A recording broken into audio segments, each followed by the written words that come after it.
members have lost their lives. 50% of them were married, leaving behind 3,000 surviving spouses devastated by their passing.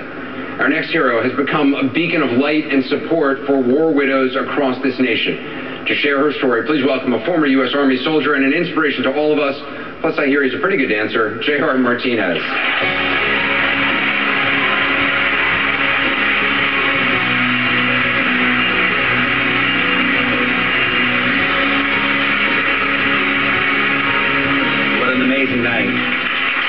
I know that when men and women like me serve this country, we ask a lot from our family.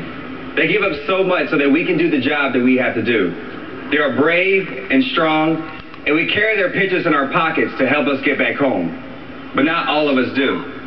That means flag-draped coffins, taps, and widows and widowers are in our hometowns. Taryn Davis is a widow. She lost her husband Michael in Iraq just 17 months after they said I do.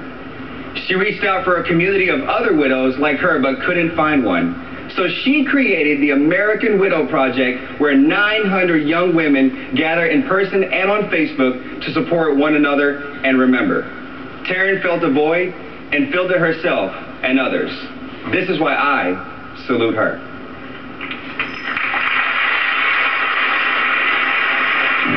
The truck flipped and landed upside down with him up top, and he was crushed.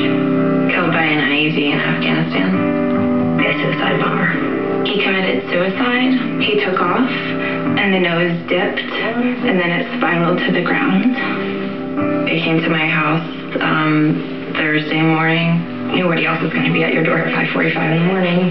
They told me my husband was not coming home. You don't marry someone and look at them and go, oh, you're going to die.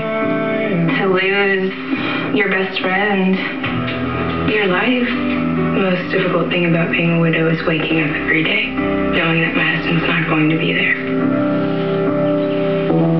When you have lost the one person that made you feel like you'll never be alone, and then all of a sudden that person's gone, it's hard to find a reason to live. When I thought about a widow, and I thought about like a 90-year-old woman in black knitting a sweater for one of her 100 cats, I wanted to embrace the title. I knew that that title represented Michael's sacrifice and my own. I went onto Google and I typed in widow, and it came back with a response, did you mean window?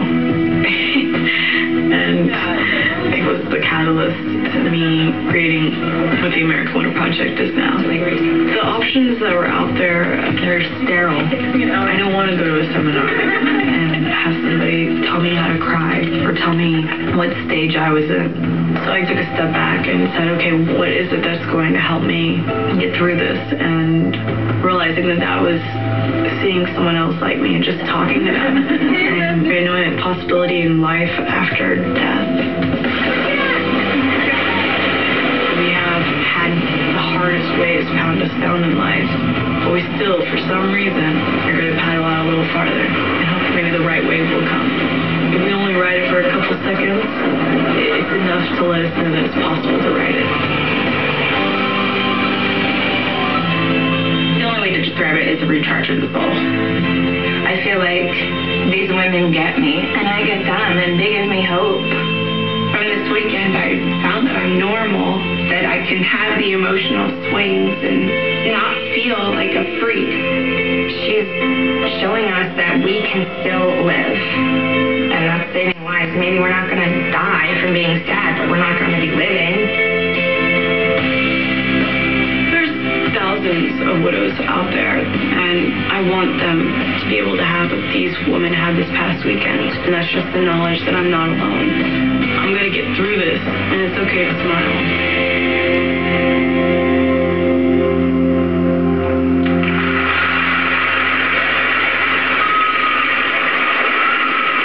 Please join me in honoring CNN hero Taryn Davis.